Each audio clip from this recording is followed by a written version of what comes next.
Welcome to Gentle Histories, where the past speaks quietly, but the echoes linger loud.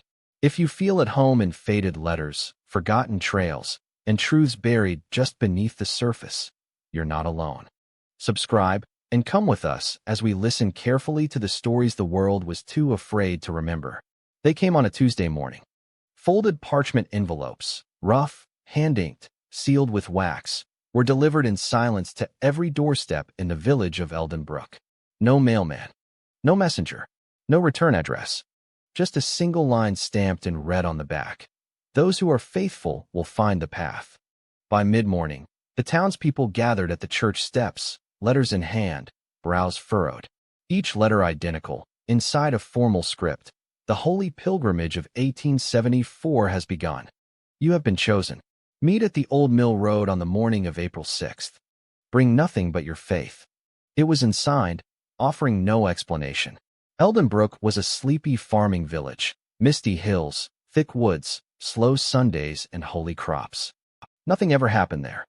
But the arrival of those letters stirred something ancient, something older than fear.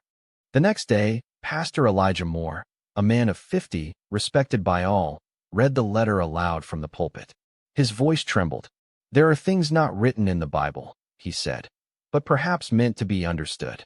He asked no one to come. But on April 6th, at dawn, not a single villager stayed behind.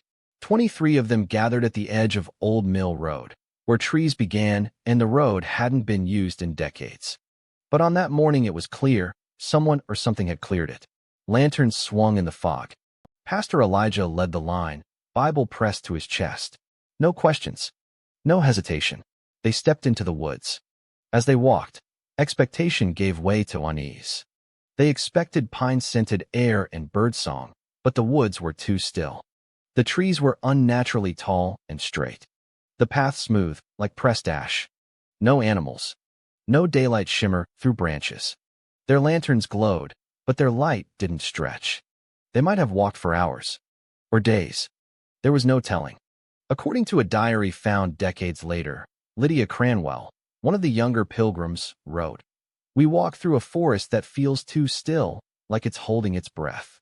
By sunrise, only 18 remained. But they kept walking, clutching each other's hands. Then Thomas Bell went missing.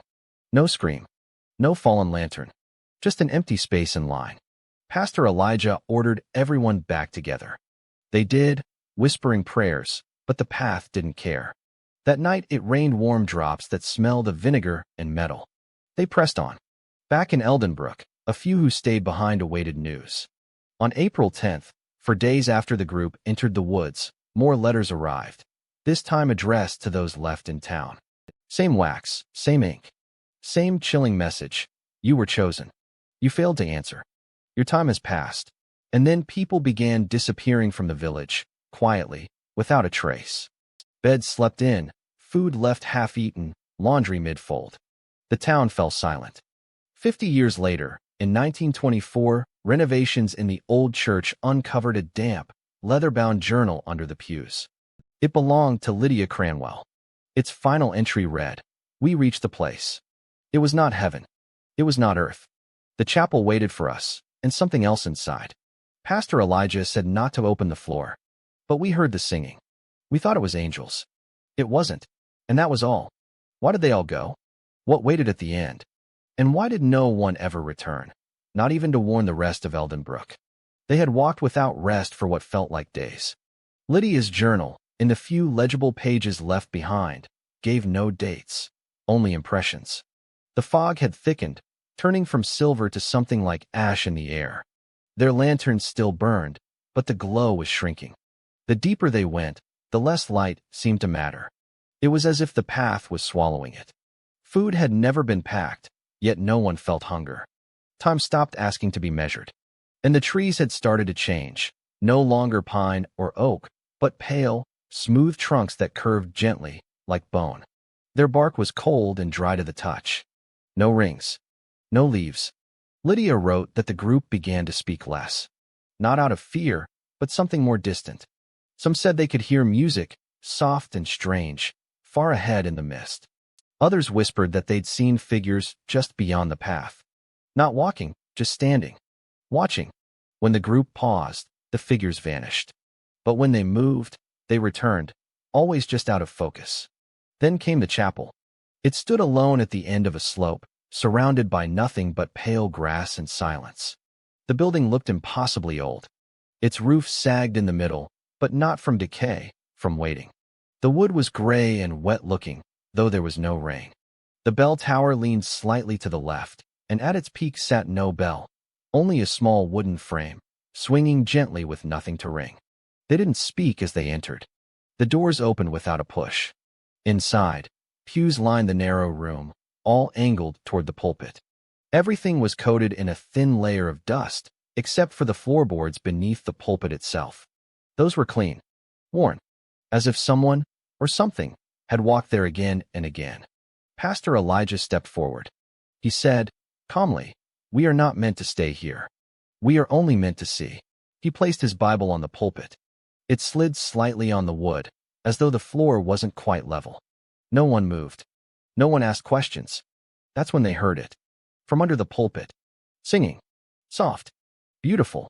Familiar and wrong at the same time. It sounded like a hymn, but the melody bent in impossible ways. It didn't come from the air. It came from the wood. From the cracks. From beneath. Lydia wrote that her father leaned down to listen and whispered, "That's my mother's voice. She's been dead for 20 years. Another woman heard her son. One man collapsed, sobbing, saying he heard the voice of his wife who had died in childbirth. The room was still. The pulpit pulsed with sound. Pastor Elijah begged them not to move. "Do not open it," he said. "We were told to walk, not to return, not to reach, only to witness." But the grief was stronger. A boy, Samuel, barely 17, stepped forward and placed his hand on the edge of the pulpit floor. And then, he began to pry it open. What Lydia described in her final page was this. It opened like skin. Like it was never wood at all. Something living was underneath. Not eyes. Not flesh. Just shape. And sound. It filled the room without moving. A pressure in the chest. A sweetness in the throat. And then it saw us. She didn't write what happened after that. She only wrote 4 words. "We never came back." And then the diary ends. No names were ever found. No graves. The chapel vanished. The path to Old Mill Road, once cleared, grew over in less than a week. The town of Eldenbrook emptied completely by the end of 1875. No one remembers when the last house stood. Only the journal remained. And the question it leaves behind, echoing in the quiet, what was waiting under the pulpit? And did it let them leave? Years passed. Then decades. Eldenbrook was marked on fewer and fewer maps until it simply wasn't anymore. The name slipped into the folds of regional folklore, often misremembered, often confused with ghost stories and legends about forest disappearances. But there were no first-hand accounts, no clear documentation, nothing anyone could prove. Only Lydia's journal and the scattered whispers it left behind. In 1971, a research student from the University of Pennsylvania named Claire Atwell came across a reference to Eldenbrook in a collection of unsorted letters donated to the school's historical archive. One envelope, water-damaged and brittle, had no return address. Inside, a single line, handwritten in the same red ink as the original 1874 letters. "You have not walked the path." Claire became obsessed. She traced every mention of Eldenbrook she could find. County records, missing persons reports, family letters, even death registries.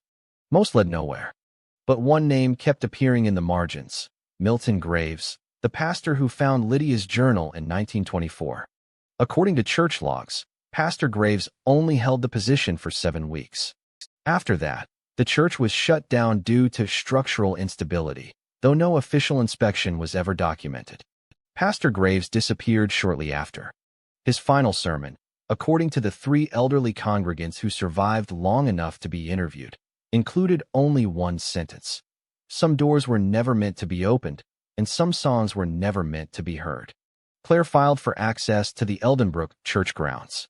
The building had collapsed decades earlier, but a few stones remained. She arrived on October 3, 1972, with a reel-to-reel recorder, a journal, and a box of candles. What she found, or thought she found, was never confirmed. But her recorder captured something.